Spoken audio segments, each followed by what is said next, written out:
Okay, welcome to the microbiology lab. I'm sound like acting. So before the camera is always I try to be natural, right?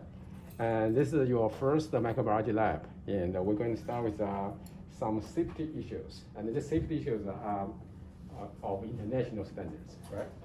So we're going to look at each of the safety issues. First of all, the biosafety levels, BSL 104. So let's before start, let's see some standard microbiology practices. Say this is very useful when you work in the hospital, in some area, in the lab, or in the surgical room. You probably follow the same thing, same type of things. First of all, in the microbiology, which is different from clinical biology, lab different, and we don't, you are not allowed to eat or drink any food in this room, right? Do you have any bottle, water or food? Yeah. If you have, you can bring to outside classroom on the bench. And everybody wear contact lens. Yeah. Okay. If you have, say in case your contact lens, you want to adjust it, don't touch it in the lab. You need to wash your hands either here or go to the restroom, wash your hand with the soap for 20 seconds, wipe it and dry, and then touch your lens, because we're going to use a bacteria called Pseudomonas aeruginosa that is associated with contact lens associated infections. So and it's very hard to treat whenever get infected. We don't want to get everybody get infected. And wearing sandals in the winter time is not issues. But summertime, I like to wear my slippers, right? But whenever we're going to make the lab culture, when the lab culture drop on the floor and happen on your feet, and you can be infected, right? And long hair. So you have a long hair. I want you to tie it up to the back of your head. So because we're going to use a Bunsen burner, the flame, and these things sometimes can, if your hair and leaning over the flame, there can be trouble of catching fire. Then not feeling well, and if you get pregnant, then let me know, because some bacteria or some microbes can be, some low level of risk. And immunocompromised conditions, which means your immunity is down. So, for example, if I have an organ transplant and I'm taking immunosuppressive medication, so that my immune system is compromised. So some bacteria or microbes can be troublesome to the people with immunocompromised conditions. And other medical conditions like diabetes, asthma, other things, everybody. If you want to keep the medical confidential, health confidential, you can just come to my office, or can just share with me, and I'm going to take a special precautions. And at work, and we have lab coat, and we don't wear lab coat since for many years, and we have gloves, and when we do staining, so you can wear gloves, and Bunsen burner here, and the burn gas, and it's a consume oxygen and produce a lot of carbon dioxide, carbon monoxide. So whenever you don't use it, you switch it off, because there are many here. Otherwise, there will be a carbon monoxide intoxication. And pipette. So I'm holding a classical pipette. So in my school, we use, okay, I'm going to show myself. Pipette. In my school, we use a mouth to suck the liquid and put it in transfer in different tubes. But nowadays, it's not allowed to use that, because you may take the contaminated material into your mouth, and you can be infected. So nowadays we have this type of pumps. So you can put this here, and use this to transfer liquid. And this is the more accurate, easy to handle, to manipulate.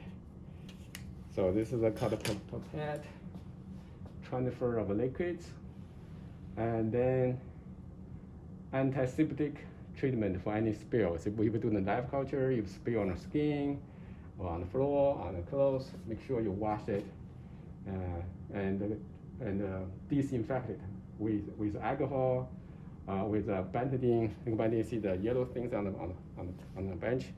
That is a disinfectant solution. If on the floor, on the bench, you probably mix the culture with that disinfectant solution to kill the bacteria. And if spill into your eyes, you can go have an eye washer over there. You can look at there, and wash it immediately to avoid any potential infection. Now I'll have all containers for bulking glasses and blades and sharp things. And we dispose of non-reducible materials such as the petri dish. Okay, we use it one time, and when I go down, we can just trash it in this. You see here, this is a red box, red bag. So this is autoclavable. We're going to heat it. We're going to put it in the plate, and you see the sign. Here, the sign here is a biohazard symbol, right? So when you do this, to show this is a law, state law requires that. Okay, and we also have chemical hoods. There's a chemical hood to handle the volatile chemicals such as ethanol, chloroforms, and to avoid any fire or any toxic gas leaking into the room. And we also have a biological hood. Okay, I'm going to show you in a few minutes. And we have the autoclave. Okay, now, so when we're done with the lab, wash your hands either here or in the restroom. And if you want to take the media, the place, to your grandma, you can let me know. Okay, it's possible, yeah. If you want to eat in the lab, and she may be very proud of you. Okay, now we're going to go through biosafety levels 1 through 4. Biosafety level 1 through 4. Let me see here. We can bring this here.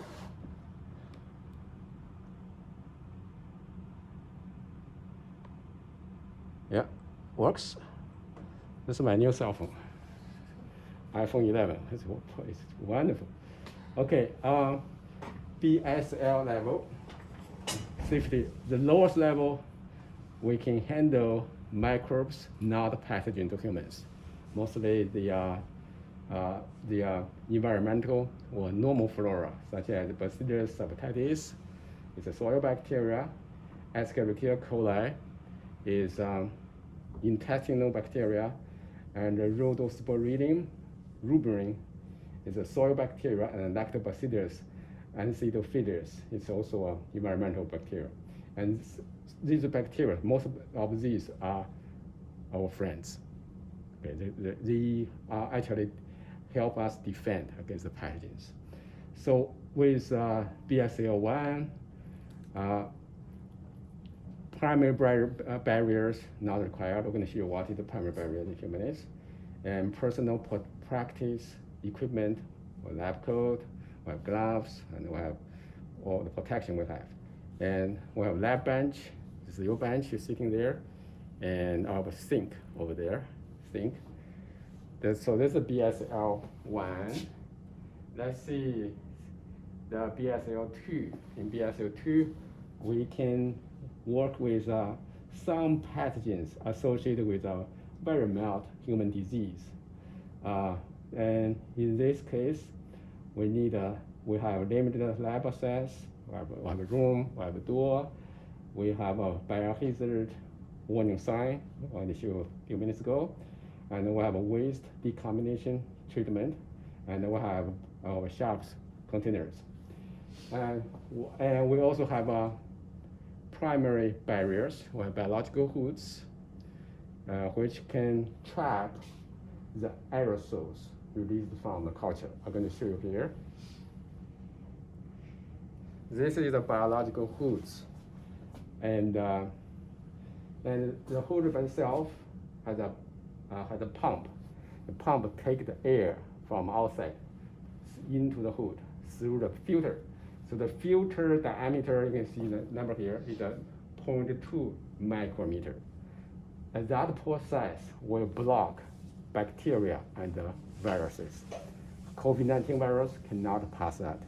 So in other words, when the air is pumped in, and after the filter, the air into the hood is sterile, meaning it's clean air, no microbes.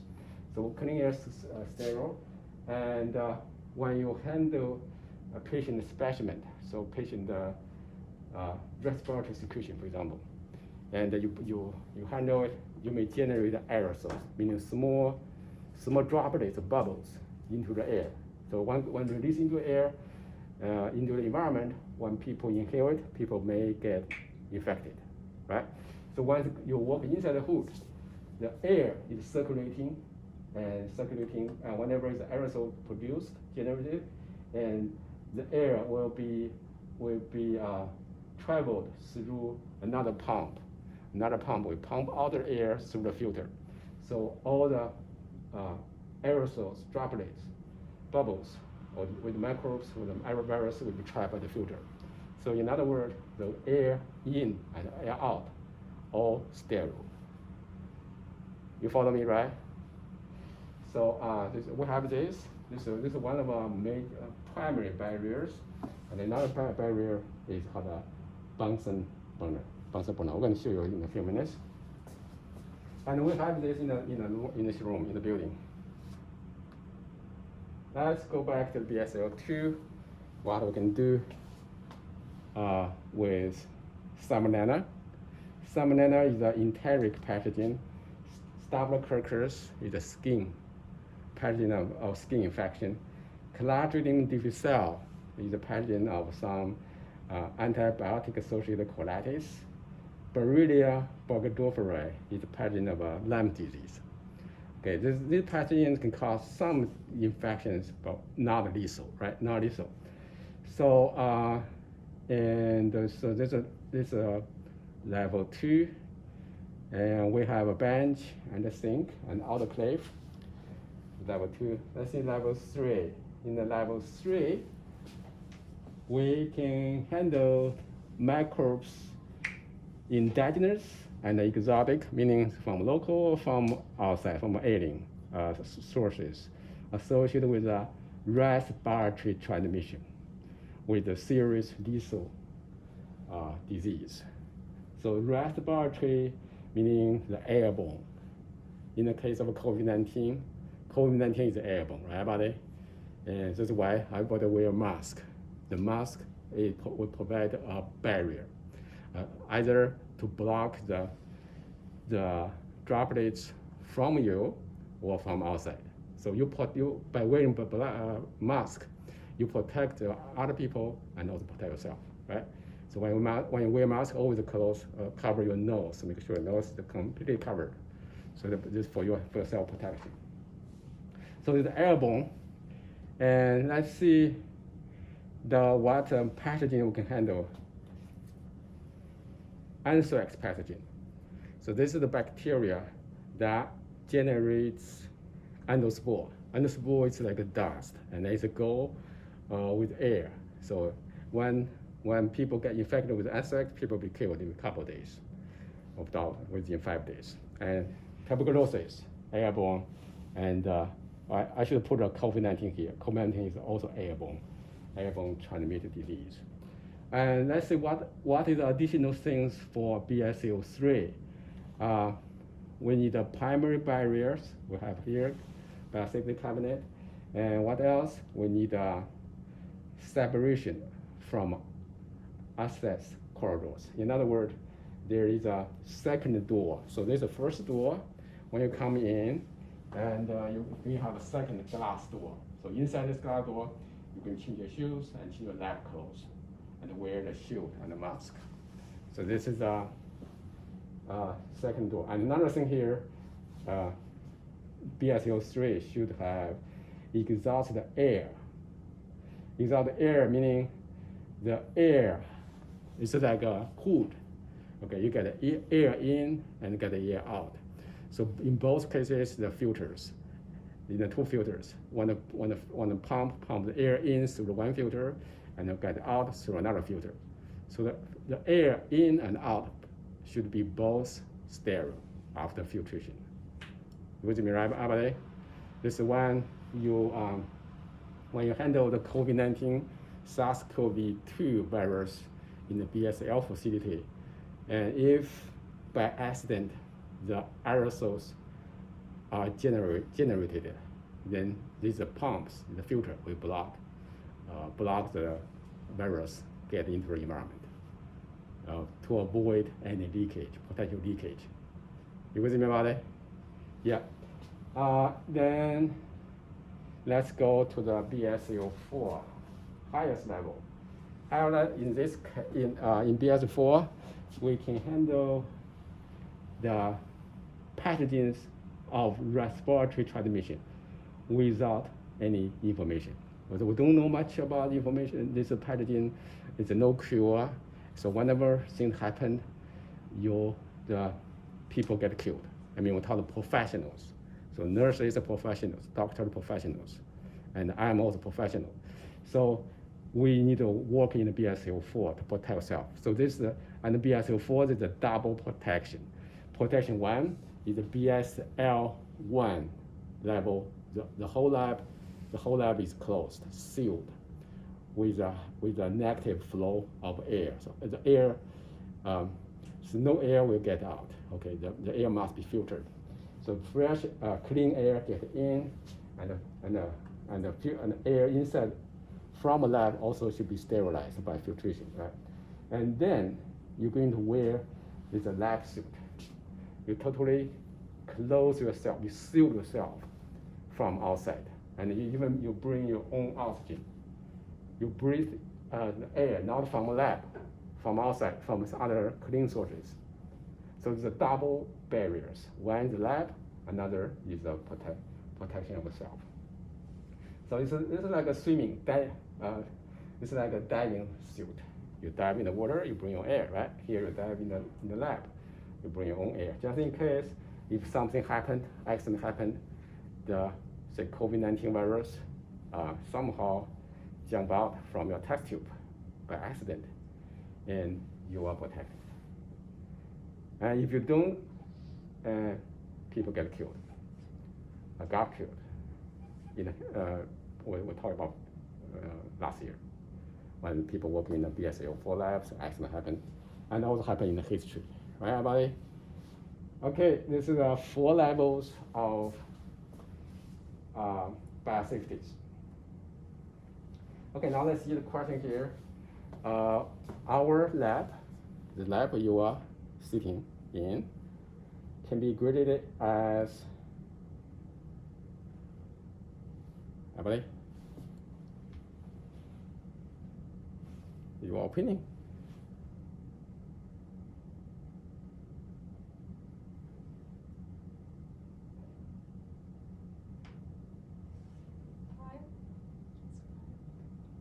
Five. I was gonna say 1. Okay, 1 to 5. Okay, if it's 5, you have to dress up. Okay, I with got mixed up. So 1's the, okay. Yeah, 1 is lowest, the highest, Okay. 5 is highest, right? Yeah, 1's absolutely. How about 2? Do you have evidence to have confidence for level 2? No, we don't have the enclosed case that she was in the picture. Level 2, you don't need a double door.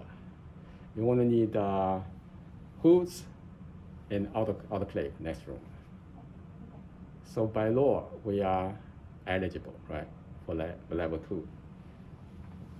Okay. So here's microbes we just introduced to you, and here summarize. Some of my microbes can be handled at the BSL1. Can you imagine, can you remember which of these can be done at BSL1?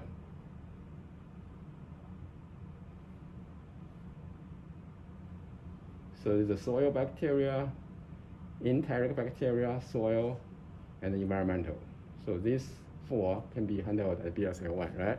And here the pathogens, enteric pathogens, skin infection pathogens, and colitis pathogens, and Lyme disease pathogens. This should be handled at BSL2, right? And here's the airborne, anthrax, TB, and West Nile, and here we're going to replace this with COVID-19. So this should be BSL3 or 4, right? If pathogens are not known or no cure, we go BSL4. So far, there's no BSL5. Yeah, when I say 5 is probably not yet defined. So if microbes can potentially cause airborne epidemic, which level you go? 3. You go 3 or 4, right?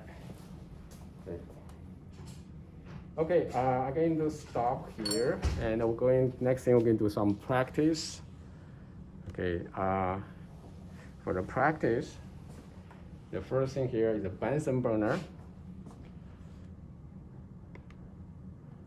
Okay, this is a Bunsen burner, and we're going to show you how to light up the Bunsen burner and flame your inoculating loop, right?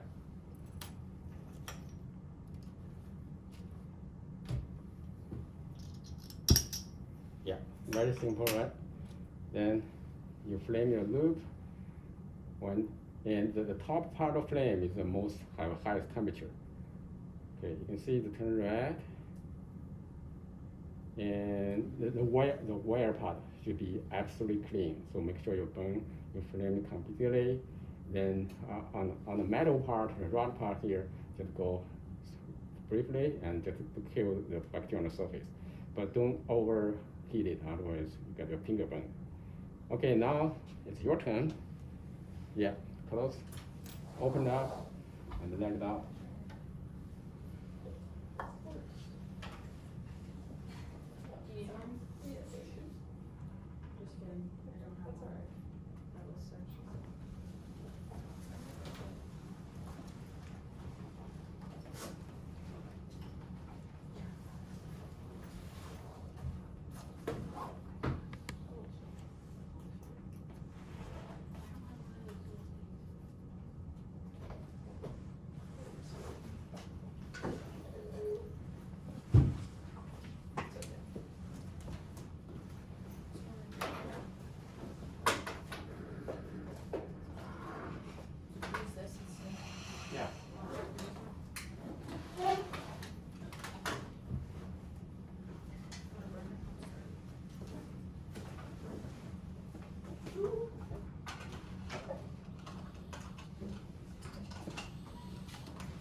Your gas is turning enough. What do I do? You gotta keep going.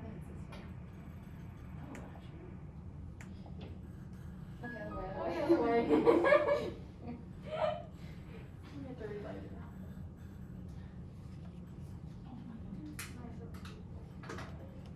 That way was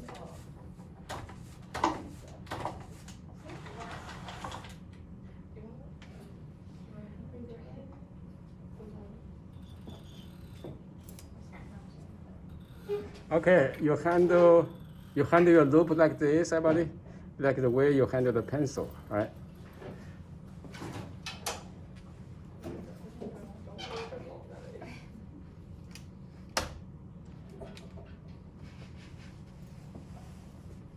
Yours doesn't have a round end to it. Yeah, you hold it like you hold a pencil, right? Don't do that. Kind of hold your pen like that. Yeah. Yeah. Because we're going to the red holding will be a lot easier for you the practice for inoculation. Sometimes mine's so big and ours is so tiny.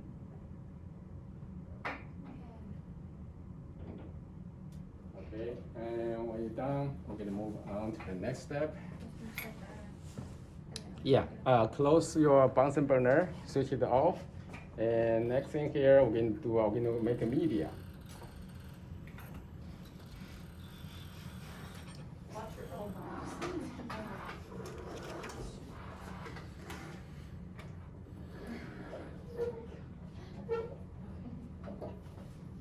Okay, so let's turn your book, chapter 1-2, on page 21. What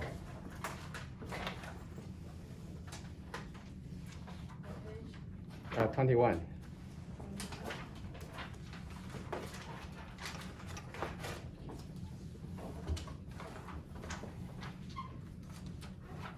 So media is a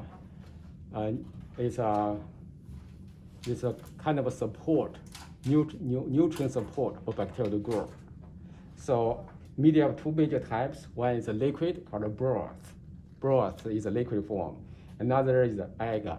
Agar is a solid form. So the difference, let's turn to the page 22. You see the nutrient agar. In nutrient agar, first you see the beef extract. These are things extracted from a beef. Everyone know beef, right? You like eating beef? It's delicious. The bacteria also like it because they're highly nutritional. And the peptones is the source of amino acid. Then agar. Agar is a polymer of galactose. It's a long polymer of sugar. So this type of polymers have special chemical features. So when you heat it up to 100 degrees Celsius, it turns liquid. But when you cool it down to the room temperature, it's become solidified. So we're going to do this. We're going to make this media in the next step. So here, watching here, I'm going to bring.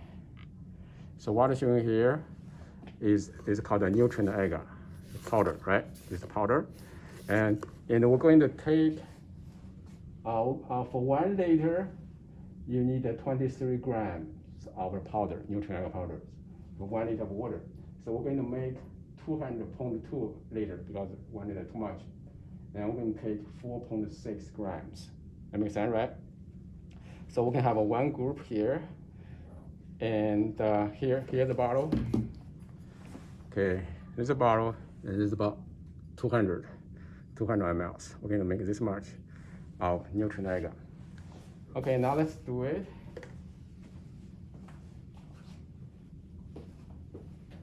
Yeah, come over to this bench. Yeah, we need one person to weigh the powder. First, the 0, that's almost 0. Yeah, that's okay, yeah. That's okay, do you want me to do? One more time. Yeah, do it one more time. Yeah, 0, close to 0. Yeah, that's good enough. Okay. 4.6. It's like used to, just one.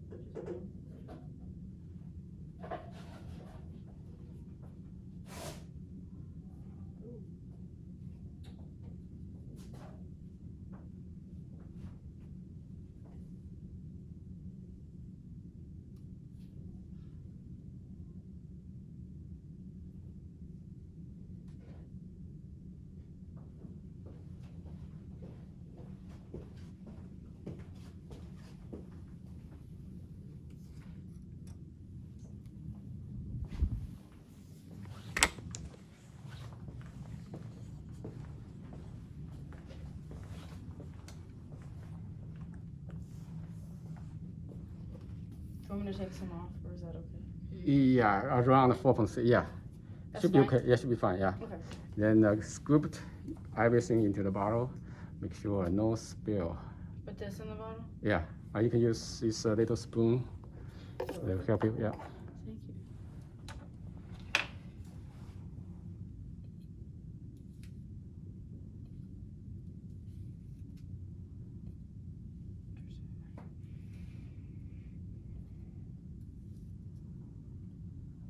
Good. I put it in my camera.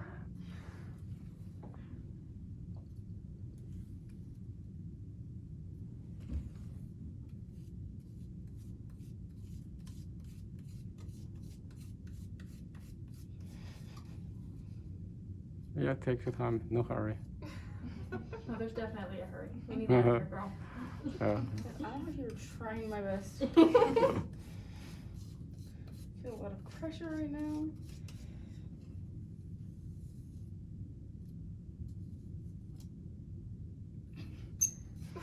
Okay. it's a practice. Yeah. No. Is that good? If you can get everything out, it'd be better.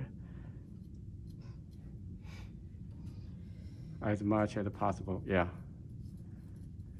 Yeah. You're doing great. Thank you. Yeah. Definitely need a break.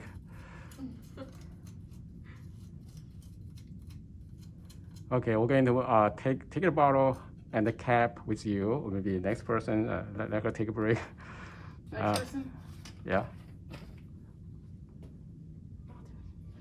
Okay, let's go to the next room. And we're going to fill it with 200 ml of water.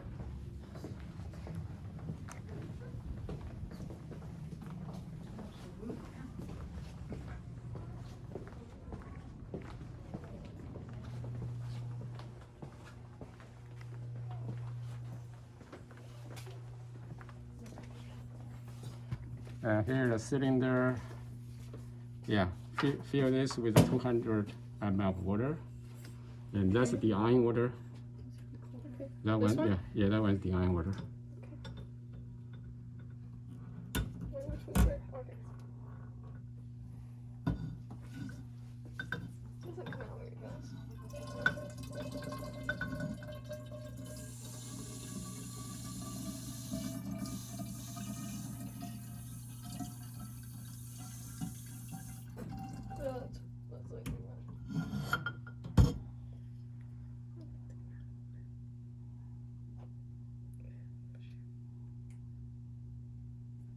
oh, that's a lot, isn't it? We're gonna get there. Give me a Yeah, be second. there. Yeah. Yeah. No rush. Take your time. You're doing great. Thanks. Yeah. We're almost there, guys. Team effort. You did this in the principal biology, right? Nope. I didn't do this exact thing. That's pretty good. Yeah. Actually, that's pretty good. Oh, perfect. Yeah. Okay. Pour into the bottle. Okay. Yeah. Make sure there's no spill. We'll get all the water in. Alright.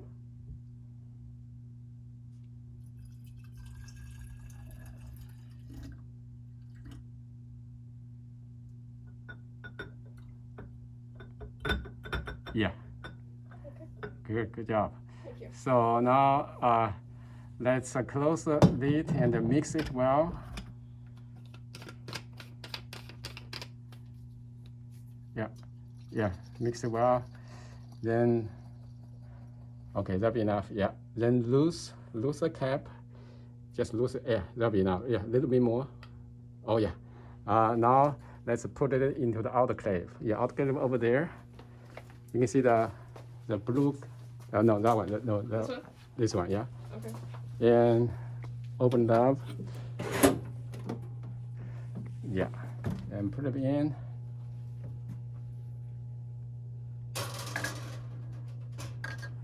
Yeah, this is Oh. it's autoclave. Let me close Okay, it. don't worry. I'm going to handle. I'm going to switch on later on. Let's go back to the room, and we're going to finish up the rest of the things.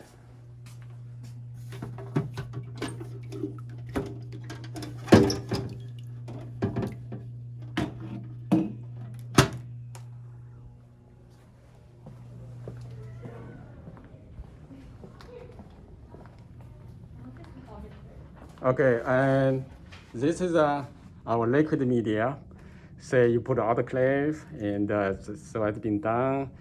And this is a neutron agar at a high temperature. I mean, temperature about 50 degrees Celsius, and you see the liquid, right? So we're going to pour a plate, and we're going to pour one, and each of you are going to pour three, right? Okay, let me see.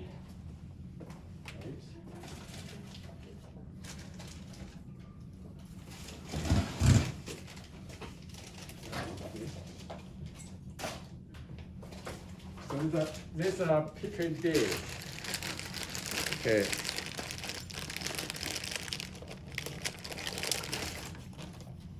So the petri dish is sterile, meaning inside is sterile. There's no microbes. But don't touch with fingers. When you touch anything inside, we throw it away. We don't use that because the microbes invisible on fingers.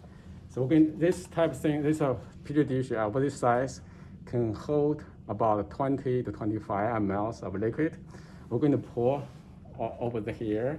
And when you naturally cover the whole floor, meaning it's around 20, between 20 and 25. So you're going to pour this. And this is also sterile, okay? Don't touch anything over here and to avoid any contamination. You pour it.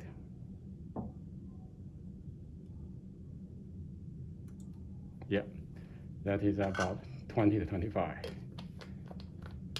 Okay, now it's your turn. We're going to make 3 for each person. Take your time, no rush.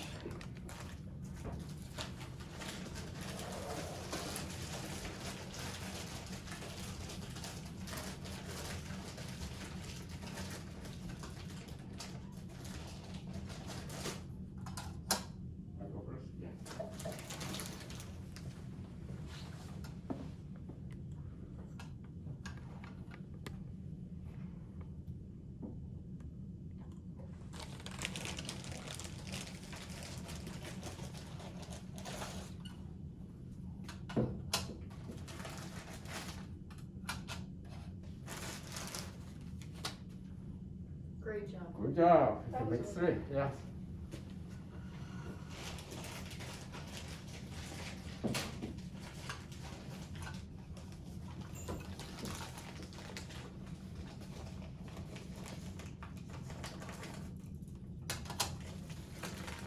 Don't worry about it. Yeah, go ahead.